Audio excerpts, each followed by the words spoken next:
سلام زخبركم تخاتاتلتي كما يصنعكم أبزلهم سلام تنكتلو ناتمننا أزي مسح بدب صقون أبز حالف ذهبت مسب أبابلن تل المسحف ساسا معرف تخاتاتنا ينا حج غراوي معرف قتل سنة مكتال معرف 4 فتارنا يصبو عدل سب عدلنا تكونوا زكاء المنبر يلن نحار حنبيس زي كل سب أبي إبراف تسات حلوة بعدل توتي خاطريوه مسلا بابيلون عدلنا يوم خان لي دك سبات عاد مساوي كاب كما 14 عامታት ሒዙ ኣብ ጥንታዊ ባቢሎን ከም ትልው ኣብ ልብ ደቂ ሰባት ዘለ ድሌት ነይሩ ኩላና ብናይ ዕድል ኣምላኽ ሞገስ ክንረክብ ተስፋ ንገብር ኢና ገለ መንገዲ ኣሉ ዲኾን ረኾን ኸል ከምኡን ምጫቐል ወጥረ ዘይኮነ ንዑ ንምስሕብ ጽቡቕ ዕድል ክስዕቡ ልትኽእል መንገዲ ኣሉ ዲዩ እዚ ሰባት ጥንታዊት ባቢሎን ፎቶ ደሊ ዝነበሩ ግድል እዩ ልክዕ ከምቲ ዘልዮ ዝነበሩ ወረኹ ወሲዮም እዮም በላሓት ሰባትን ንኩዓታት ሓሳሳብ ዘለዎን እዮም ነይሮም እዚ ድማ ስለምታይ ከተማም ኣብ ግዜም ዝሃብተመተን ዝሓይለትን ከተማ ኮይና ኣብ ትርሑቆም ቤት ትምህርቲ ወይ ኮሌጅ ኣይነበሮምን እዚ ከምዚ ኢልና ሃሎ ማእከል ትምህርትን ኣዝዩ ግብራዊ ምርምርን ነይሩ ኣብ መንጎቶም ግምታት ዝነበሩ ህንፃታት ባቢሎን ምስ ቤተ መንግስቲ ንጉስ ኣብያተ መቅደስ ኣማልክትን እታ ከተማ ኣገዳስነታ ዝዓፀቂዋ እዩ እዚ ኣብ ናይ ታሪክ መፅሓፍቲ ብዙሕ ተጠቂሱ ኣይትረኽቡን ኢኻ ይኹን እምበር ሓያል ፅሩዕ ኣሓዲሩ እዩ እዚ ህንፃ እዚ ቤት መቅደስ ትምህርቲ ነይሩ መምሃራን ህዝባዊ ተገዳስነት ዘለዎም ጥበቦምን ትምህርቶም በነፃ ዝምህርሉ ክፉት መድረክ ነይሩ ኣብ ውጭ ዝኽብል ኩል ሰብ ማዕረ እዩ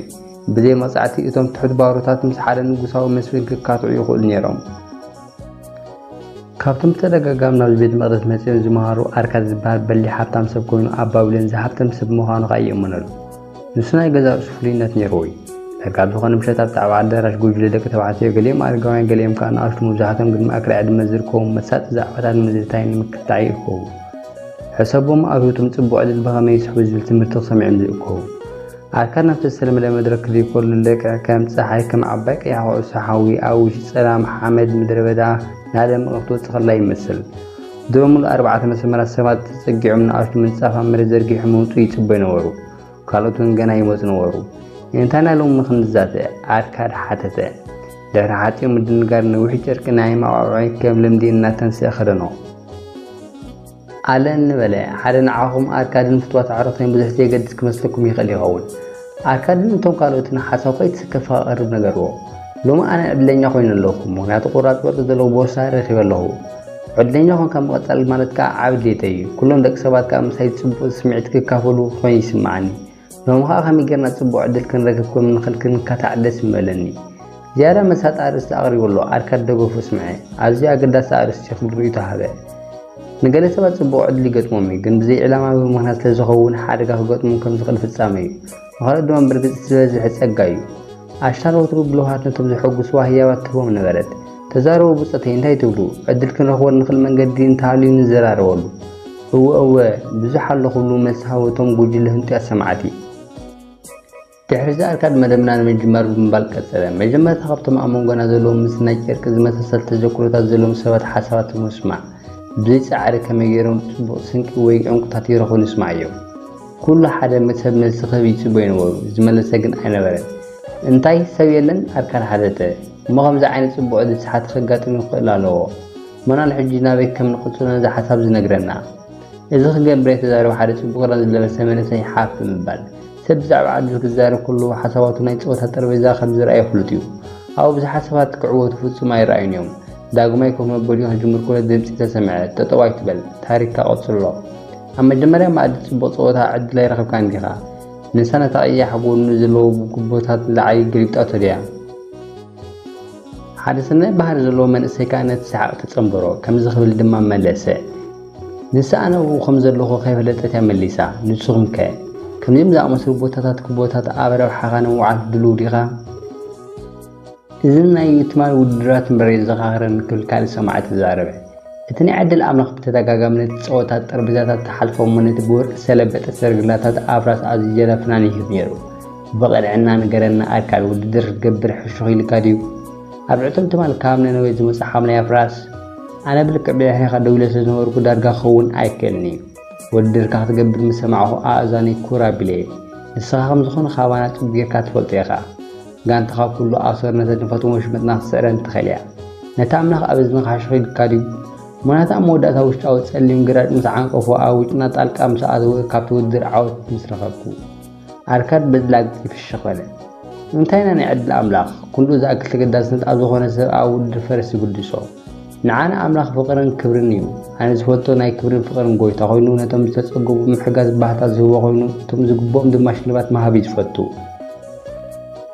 ኣነ ኣብ ማእዲ ፀወታ ወይ ኣብ ውድድራት ኣይኮንኩን ክረኽቦ ዝፅዕር ምክንያቱ ኣብኡ ሰባት ዝያዳ ክኸስሩ ዝረኣዩ ሰባት ካብቲ ዝዕወተው ንላዕሊ ወርቂ ይስኑ ኣብ ካልእ ቦታታት ግን ተግባራት ደቂ ሰባት እዮም ዝያዳ ዋጋ ዘለዎም ዝያዳ ከዓ ንዓስቢ ዝበቑዑን ኣብ ምሕራስ መሬት ኣብ ናይ ቅንዕና ንግዲ ኣብ ኩሉ ሞያታት መክሰብ ናይ ምርካብ ዕድል ኣሎ ምናልባት ኩሉ ግዜ ከምዚ ኣይከውን ይኸውን ምክንያቱ ሓደ ግዜ ናቱ ገምጋም ጌጋ ክኸውን ስለዝኽእል ካልእ ግዜ ካብ ኩነታት ኣየር ንፃዕሩ ብላሽ ክገብር ስለዝኽእል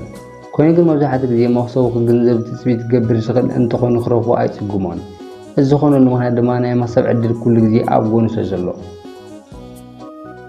ግን ሓደ ሰብ ነቲ ፀወታ ክፃወት ከሎ ነቲ ኩነታት ይግልበጥ ምክንያቱ ናይ መክሰብ ዕድላት ኩሉ ግዜ ንሓላዊ እንዳት ፀወታ ስለዝግደብ እቲ ፀወታ ኣዝዩ ዝተሰርዐ ስለዝኾነ ከዓ ወቱ ነቲ ዝስዕር እዩ ዝፈቱ ንርኡስ ሊበራዊ መክሰብ ድማ ሳንቲም ክገብር ይደሊ ውሕዳት ተፃወት ክሳብ ክንደይ እቲ ፀወታ ነፅቡቕ ፃወት ከም ዝፈቱ ንዓኣቶም ዓወት ኣጠራጣሪ ምዃኑን ይፈቱ ንኣብነት ኣብ ልዕሊ እቲ ክቦ ዝወርድ ውድድር ንርአ ኣብ ነብሱ ክዝድርበሉ እዋን ኣይናይ ወገን ከም ዝድርበ ንፈለጥ ጥራሕ ወገን እንተኾነ ነቲ ናይ ፀወታ ቆይታ 4 ዕፅው ውድድር ይኸፈልና ግን ካልእ ካብቶም 5 ወገን ኣብ ላዕሊ እንተትመፁ ውድድርና ንኸስር በዚ ድማ ኣህዛት ከም ዘመልክትዎ ነፍሲ ወከፍ ተፃወት 5 ዕዳት ኣለና ንኽንከስር ጥራይሕና 1-4 ስለዝኽፈል ግን ንሕና 4 ናይ ምዕዋት ኣለና ኣብ ናይ ለይቲ ፀወታ ጎይታውን መኽሰቡ 5 ካብ ኩሎም ሳንቲማት ተዋሪዶም ሓደ ሰብ ካብ ንላዕሊ ክዕወት ክፅበይ ይኽእል ድዩ ካብኡ ሓሊፉ ኣንጻር ዕዳት ኣዝዩ ተሰሪዑ ክሳብ ንሱ ካብ ኩሉ ውድድራት 5 ክስእና ኣለዎ እንተኾይኑ ግን ገለ ደቂ ሰባት ኣብ ገለ እዋናት ዓቢ ገንዘብ ይዕወቱ ዝሰማዕቶም ከዓ ፈቃደኛታት ይኾኑ ሙሉእ ብምሉእ ከምኡ ይገብሩ እዮም ኣርካድ ኣስዒቡ እዚ ተገንዚብና ግን እቲ ሕቶ ዝመፃኒ ገንዘብ ብኸምዚ ኣምሰለ መንገዲ ምሕዋይ ነቶም ዕድለኛታት ንባር ዋጋ የምፃሎም ድዩ ካብቶም ዝወጡን ሰባት ብዙሓት ዕውታት ካብ ባቢሎን እዮም ገና ሓደ ካብኣቶም ብኸምዚ ዕድል ዝጀመረ የለን ነብሲ ወከፍ ትፈልጥዎ ሰብ ሕተትዎ መልሶም እንታይ ክኸውን እዩ ድሕሪ ነዊሕ ሰቕጣ ሓደ ከምዚ ክሓተተ እቶም ሓይላት ተፃወቲ ከምዚ ኣይረኹን እዮም ዝኾነ ሰብ ብዕድል ዝዕወት የለን ኢልኩም ተሓስቡ ዲኹም ንስኹም ዛ ብኸመይ እዮም ክትዕወቱ ብቐፃል ብዕድል ዝዕወት ሰባት ኣለዉ ድዮም በዳሕቱ ብሓያት ስሓቕ ሰማዕቲ መልሲ ረኺቡ ጽቡቕ ዕድል ዘይንደድሊ መሰለና ኣስዒቡ ስለዚ ካልእ ዓውድታት ንሃስስ ጠፊ ቦርሳታት ኣብ ምልዓል ኣይረኸብናን ንሕና እውን ኣይገበርናን ኣብ ጠረጴዛታት ፀወታ ክስዕቦ ረኺብኩምዎ እንተቶም ዓሌታት ግን ካብኡ ዝኻብ ዝተዓወትዎ ዝኸሰርዎ ይበዝሕ ሕጂ ሞያና ንግድና ኣብ ግምት ነእቱ መኽሰብ ዘለዎ ነገር እንተደምዲምና ባህርያዊ ኣይኮነን ፅቡቕ ዕድል ዘይኮነ ፍትሓዊ ዓስቢ ፃዕርና ዘይኮነን ዘዕውተና ንሕና ንህያባ ናይቲ ዕድል ኣምላኽ ዕሸሽ ንብል ዘለና ኮይኑ ይስማዓኒ ምናልባት ንሱ ብሓቂ ኣብ ዘይነጥምቐሉ እዋን እውን ይሕግዘና እዩ መን ተወሳኺ ዘተክግበር ሓሳብ ዘለዎ ብድሕሪ ሓደ ብዕድመ ዝደፍአ ነጋዳይ እናንጠላሳለሰ ተንስአ ፃዕዳ ልብሱ ከዓ እናተንከበ ብፍቓድኻ ክቡራት ኣርካድን ኣዕሩኽተይን ሓደ ሓሳብ የቐርብ ኣለኹ ካብ ዝበልካዮ ምስግናና እምነትና እንተወሲድና ኢንዱስትሪን ዓቕምን ዓወት ቢዝነስና ስለምንታይ ዳርጋ ዘስተመቐ ናይ ዓወታት ኣብ ግምት ይኣቱ ግን ነቶም ዘምለጡና ዕድላት ከ ኣይንሓስቦም ዲና ዝያዳ መኽሰብ ረኺቡ ነይሩ እዩ ብሓቂ እንደዝፍፀሙ ብርቂ ምኾኑ ነይሮም ፅቡቕ ዕድል እኹል እዩ ምክንያትና ፍፃመ ስለዘይበፅሑ ከዓ ከም ፍሽናት ክንወዞም ኣይንኽእል ዲና ብርግፅ ብዙሓት ሰባት ኣብ ከምዝኣምስለ ዓይነት ተመክሮ ገለ ኣለዎም እኖን ለባም ኣገባብ ኣርካድ ኣነቐ መን ኣብ መንጎኹም ኣብ ውጪ ኢትኩም ፅቡቕ ዕድል ረኺቡ ካድም ዝረአ ብዙሓት ኣእዳው ናይቶም ነጋዶ ተላዒለን ኣርካድ ንሓደ ክዛረብ ብኢዱ ኣመልከተሉ ከምቲ ንስኻ ነዚ ሓሳብ ዘበገስካዮ መጀመርያ ናትካ ሓሳብ ክንሰምዕ ሓደ ፅቡቅ ብሓጎስ ከዘንብልኩም ድማ ደጊሙ ጀመረ ንሓደ ሰብ ፅቡቕ ዕድል ኣብ ሂወቱ ብዙሕ ግዜ ይመፅ እዩ ሰብ ግን ነዚ ብዙሕ ግዲ ስለዘይገብረሉ ኣዝዩ ከም ዝኽሰር ድሒሩ ከም ዘጠቐሶን እዩ ዝፍለጥ ቅድም ነዊሕ ዓመታት መንእሰይ ከለኹ በቃ ተመሪፅ ፅቡቕ ሓዳር ገይረ ከለኹ ኣቦይ ሓደ መዓልቲ መፅኡ ናብ ናይ ንግዲ ክኣቱ ኣትሪሩ ይላወወኒ ወዲ ሓደ ካብ ናይ ቀረባ ኣዕሩኽቱ ንሓደ ካብ ደጋዊ መናድቕ ከተማና ኣዝዩ ርሑቕ ዘይኮነ መኻን መሬት ኣሰብ ሂሉ ከም ዘለውን ይነግሮ ኣብ ልዕሊ ተማይ ክበፅሖ ዘይክእል ከናለ ዝነበረ መሬት እዩ ወዲ ዓርኩ ብመደብ ሓንፂሱ ነቲ መሬት ዓዲዎ ስለዚ ዓበይቲ መንኮርኩ ማይ ብብዕረ ክሰርሕ ከም ዝኽእል ዝገበረ በዚ ድማ ነቲ ሃብታም ሓመድ ሂወት ክዝህብ ማይ ይፈጠረሉ እዚ ድማ ዓወት ስራሕ ኮነ ነቲ መሬት ከዓ ናብ ንኣሽቱ መቓቒሉ ናብ ሓረስቶት ክሸጦ ሓሰበ ወዲ ዓርኩ በይነ ከም ዝኣምሰለ ውዕል ንምፍፃም እኹል ወርቂ ኣይነበሮን ከማይ ደሓን ዝኾነ ገንዘብ ዝረክብ መንእሰይ ነይሩ ኣቦ ከም ዝናተይ ዓብ ስድራ ቤትን ንእሽቶ ኣታዊ ዝነበሮን እዩ ንስም በአር ጉጅለ ሰባት ንሱን ኣብ ትካል ከኣትዉ ሓሰበ እቲ ጉጅለ 12 ሰባት ክሕዝ ነይርዎ ነፍሲ ወከፎም ግድን ኣታዊ ክህልዎ ኣለዎ ካብ ኣታዊ ከዓ ሓደ ዕስሪት ናብ ትካል ክኸፍል ይሰማማዕ እዚ ከዓ ክሳብቲ መሬት መሸጣ ድልው ዝኾኑ ኩሎም ሽዑ ብፍትሓዊ መንገዲ ካብቲ መኽሰብ ምስ ወፍሮም ዝመጣጠን ይወስዱ ንስኻ ወደይ ኣቦ ይበለኒ ንግዲ ካብ ሕጂ ንእስነትካ ጀምሮ ሓደ ካብቶም ዝኸወር ሰባት ክትከውን ይድልየተይ ካብ ጌጋናይ ኣቦይ ክትምሃር ኣለካ እዚ ኣዝየ ዝሙነይ ኣቦይ ኢሉ መለሰ ሞዝየ ዝምዕለካ ኣነ ኣብ ዕድመ ዝገበርክዎ ገበር ካብ ኣታዊታትካ ሓደ ዕስሪት ናብ ወፍሪ ኣቕናዕዩ ምዚ ሓደ ዕስሪት ዝንሱ ዘምፃልካ ኣታዊ ትደልዩ ሃብቲ ክትረክብ ኢኻ ዘረባኻ ናይ ጥበብ ቃላት የቦይ ሃብቲ ኣዝየ ዝምነ ምስ ናይ ዝግን ብዙሕ ኣጠቓቕማ ኣለዎ ኣብኡ ድማ ኣታዊታተይ ይፅዋዕ ስለዚ ድማ ኣነ ከም ዝመኸርካን ክገብር ዘለኒ ኣነ መንእሰየ ብዙሕ ግዜ ድማ ኣለኒ ከምኡ ድማ ካብ ዕድሜኻ እንሆ ብዙሕ ዓመታት ሓሊፎም ገና ኣይጀመርካን ኣብ ዝተፈላለየ ዘመንና ነብር ዘለና እቦይ ካብ ጌጋታትካ ርሒቐ ክገብር ኢሉ መለሰሉ ዕድል ኣብ ቅድሜኻ ደው ኢሉ ኣሎ ዝወደይ ኣብ ሃብቲ ክመርሕ ዝኽእል ዕድል ይቐርበካ ኣሎ ኢልምነካ ኣለኹ ንስኻ ኣይትደንጊ ጽባሕ ንጎ ናብቲ ወዳዕ ከኬትካ ወጋዕ ዳጋ ምግባር ንሓደ ካብ ዕስሪት ኣታዊታትካ ብምኽፋል ናብቲ ወፍሪ እቶ ጽባሕ ብቁልጡፍ ኪድ ዕድል ዝጽበየ ሰብ የለን ሎሚ ሕጅያ ነዊሕ ከይጸንሐ ድማ ክትሓልፍ እያ ስለዚ ኣይትደንጊ ዋላ ካብ ምኽሪ ኣቦይ እንተሃለውን ኣነ ግን ድሕርሕር ኢለ ካብ ምብራቕ ዝመፁ ነጋዱ ክራውንቲ ናይ ከምዚ ኣምሰላ ሃብትን ጽባቐን ሒዞም ከለዉ ኣነ እንተሕያዊት በዓልቲ ቤተይ ነብሲ ወከፍና ክንውንኖ ዘለና ኮይኑ ተሰሚዕና ሓደ ዕስሪት ካብ ኣታዊታተይ ክኸፍል ክሰማማዕ ድዩ ዘለና ኣብ ትካል ንምእታው እዚ ክገብር ግን ነብስና ካብ ገለ ንደልዮም ነገራት ክንገት ኣለና ብኸምዚኦም ካልኦት ኣዝዮም ዝድምንዮም ደስታታት ኣነ ውሳነ ኣምሃብ ስለዝደወገኹ ብዙሕ ስዒቡ ዘጠዓሰን ዕድላት ኣሕሊፈ ካብ ዝኾነ ይኹን ሰብ ዝተነበየን ላዕለኻ እትካል ብርግፅ ዕዉት ምዃኑ ኣመስኪሩ እዚ ከመይ ገይረ ፅቡቅ ዕድል ዝባኸውን ኩሉ ዛንታ እዩ ኣብዚ ዛንታ እዚ ፅቡቅ ዕድል ክሳብ ኮነ ነቲ ዕድል ዝቕበል ሰብ ከም ዝመፅእ ንርኢ ኣለና ክብል ርእዩ ተሃበ ሓደ ናይ በረኻ ሰብ ንህንፀት ተስቲ ኩሉ ግዜ መጀመርታ ክህልዎ ኣለዎ እቲ ጅማሮ ድማ ሰብ ዝሓዞ ሒደት ቁራፅ ወርቂ ወይ ብሩር ካብ ኣታዊታቱ ናብ መጀመርታ ወፍሪ ዘቕንዖ ክኸውን ይኽእል ኣነ ንባዕለይ ወና ንብዙሓት መጓሰ ብጅማር መጓሰ ካብ ብርግፅ መንስኤ ኩሉ ከየጀሚረ ብርግፅ ድማ ብሓደ ብሩር ንእሽተይ ጤል ገዝአ እዚ ናይ መጀመርታ ሃብተይ ንዓይ ከዓ ዓብ ኣገዳስነት ነይርዎ ንመጀመርታ ንምህናፅ ርእሲ ዝተወግሶ ምውሳድ ዝኾነ ሰብ ክመፅእ ዝኽእል ፅቡቅ ዕድል እዩ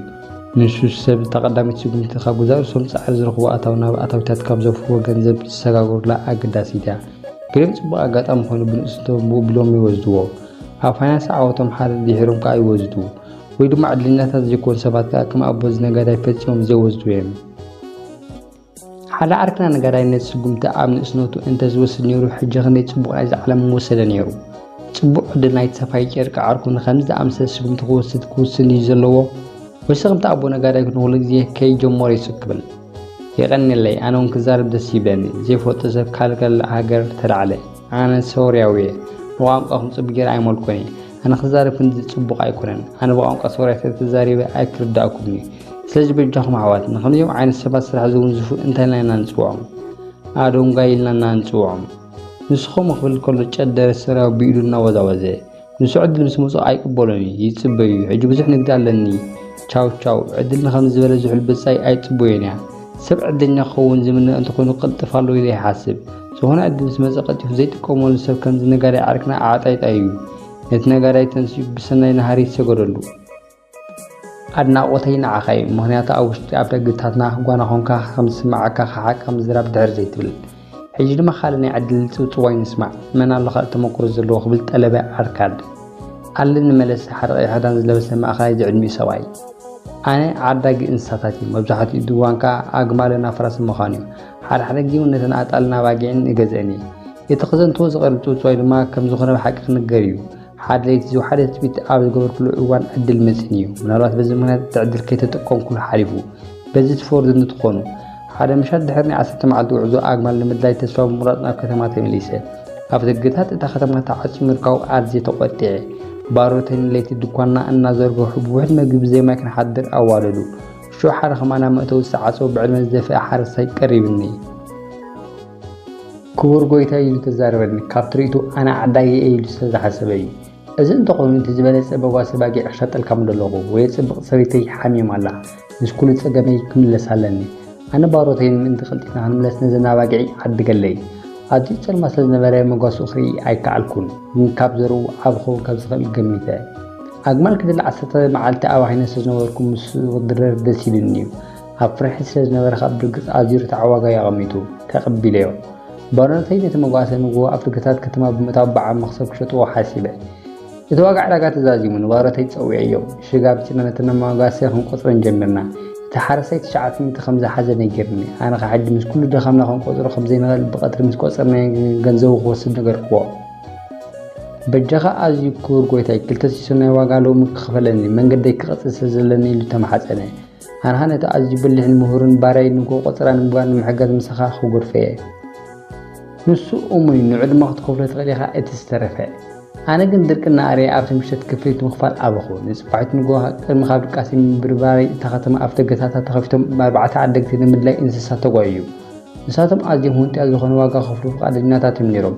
منات تختم أو حالة قامة قبسلز نبرد دارقاسة سعيد واقعنة المقاسة زغرة والليكا اتعارق استحارسة أبقى معينيك شتن كيلو إذا 5 ساعات زرت صبو عدلي نيرو إنه أزي تلمد زانتاي خبل لما أركاد رؤيتو أحابي انتاي توبي زئمت واقع لقانا قنع مخانو مسآمنا بغط في كفليتا مقبار تبعك كفل لما حاد سرح ساد الملسة تواقع لقا تصبو انتخوين شعوكال السبكي قدمنا خلطنق قيدلي نحنا موت سبات تلوا وقتنا كاب جيغان لعلقون عبزغون الأوان آد حساس وانا نغير جيغا بحاكي ندركنا يدك عدما نحنا آين زحل عدلكي هادمنا قدامي فردي جبل سيو مسناي زغن وتر نفسي ابصبو واقع دغا نفصل اصجمني ስለዚህ ከመከላከል አጻና ተይዘው መታት እንተጋጢ ምን በወጡ ተቀማጥ ገንዘብ ክገብረ እዚ ድማ ካብተ ድሕሪ ዝመጽናተይ ኮን ዝነበሩ ዕድል ተዓሳን ጽቡቕ እየድሕነኒ የቀነለ ሕጁን ምዝራብ ደስ ይብለኒ እቲ ሶርያው ዳግማይ አውሩ ነበረ እዞም ዛንታታት ብዙሕ ፈትዮም ኣለዎ አሁን ሰው ከጊዜ ዕድል ተማሳለ ምክንያት ነባኽኖይና ኩሉ ጊዜ ዕድል ናብቶም አጥጢት ትመጽ كل جي دحرحري يبلمبر حج زبص غزي ايبل سبات بخمي كم زخعوت يخلو قالات كان لبامي زعرك يملسلو تعداغي صبو عدل او كلتي مدغاي هاديمو كوين ግን زي ترمد ايكونن منفس منزاف او شغل مسوات አለው ሀብቲና ንህግን ክንደ ግዜ ዕድል አቅሚና خمس قلقل اتخاب زوج ዝመጽና ብድንጓይ መንፈስ ግን የዋኽኖ ኣብ ከምዚ ንሕና ቀንዲ ጸላት ገዛ እስና ንኸውን ኣብ ንእስነቲ እዚ ኣይፈልጥን ነይረ نتنوي حق العركنا أب سوريا يسمعوه عندما قمنا تيدهم فرد خم جيرو كعبيت عدلات تترفني ليه حسب ثاني حاجة ندركنا زملو بحرية يزمسكن عمودات ما قم جيره بتزورو على ليو سقمت أرب ليل وسقمت مصر على دي وصانيو كم جيرت إلي مسلك مستحق إن بحرات مستجهد لي مسمرت أرجع خمس رجلات تحيز كابزي برقت سلايت عوضك كم مخان تفاتحه يقنن لي حط لنا خامن قراي سوريا ويزارب نبرة تبغى تغدنا اللغة كم نايدا خاسب أيكونن كم عود سبيخات الزارب نقارن حجنا موزع فدات بحشوط أبزنا سمع للخا كم تعدق عركنا أنا ونكلدين يورني دونغاز بهذا مسعر زي الترفي زبل ملس هذا عايز عايز سلاقي مخانو أمسكري وترون عوتاتين مشاري جمتسي اتسان تاقن حرقا بوز حتى مساسلتي أقات أمتهدي كم يجورنا تعدلي كم زبار النمرأي كفلت كيلي انت تردي كان إذا خسعرو عاد سقام يكونن سرح صندوق بفقار أخلق زمت أيكلني ويوزخون سبب خارو عماولن مورا درتو أحلف زه يلن حلوان مخمزة أمسة تقبالات كم سلاعي انتقميتي بقرات سنتي سعرية كوم دما نفسه كبسمناتو مسيحتو أباب لكن مركاو نزناي موزاف لمديكا وقري يدلي أركان انتهي تبل نسخات زهبت مسر أباب لنك سلزخون كازخون سبك سباوش زولنا مدنقاي وحر زي وقرر كعود كم زي كلم سايت سما معريخا كم تجبل كايو أركات تأمنه أنا كاولدنا ولدو تعجبي ولي إنما بز من قد عاوج أبيت أو منا عقبتها سجاجيرهم يوم إتزبط حساب قلنا رجع دحرك بالسن كالكي دحرك سودا أركان نفس فايج الجزء أنا نسخون فوق جيركا تبع درين كاتع حسابيهم حجاب تعرس تحسب اللقاء تبع عدل بخار من قد يزرع تبع عدلنا كل سجمت بزي سعر زركب تبع نجاري حتى 5 عين في سامتات بعلى خاص حبة نجار كم زي كونه يجنزلي كابزتنا 5 رد أخو حارس تبع عدلنا جزء أرسل مسحب من زوجات معدلات كتكم ولا 5 لو تماهرة لذا أم مسألة كابز عدلات كم زي مثلا بزبالة ساعتكم ولا خص عريه بحق نزلت الساعة من قد نمركابي بركز كام من قد رخيمنا الخوني يسمعني أبكتي أبنتات بركز سبوا أجات أمن سبع دل كم زي تصلورينا أبتوزعت مسألة تاريخ سبوا عدلالو تعاوتهم ويتأفيهم كغير أي كالة تحكي إزيد سبوا عدلنا تترخوا أجات أمن متكام يزركب وتم نزرهم عدلات كحد الزهن طوي تقداسنت اتحياوي أملاح يسعبو نتبزي حقسوه كحقز وتودلويو تكبارنا وعوتات كمان حكايو وتم ناي وسانن تكبار السبات بفتاري عدل صفات ويويم እዩ።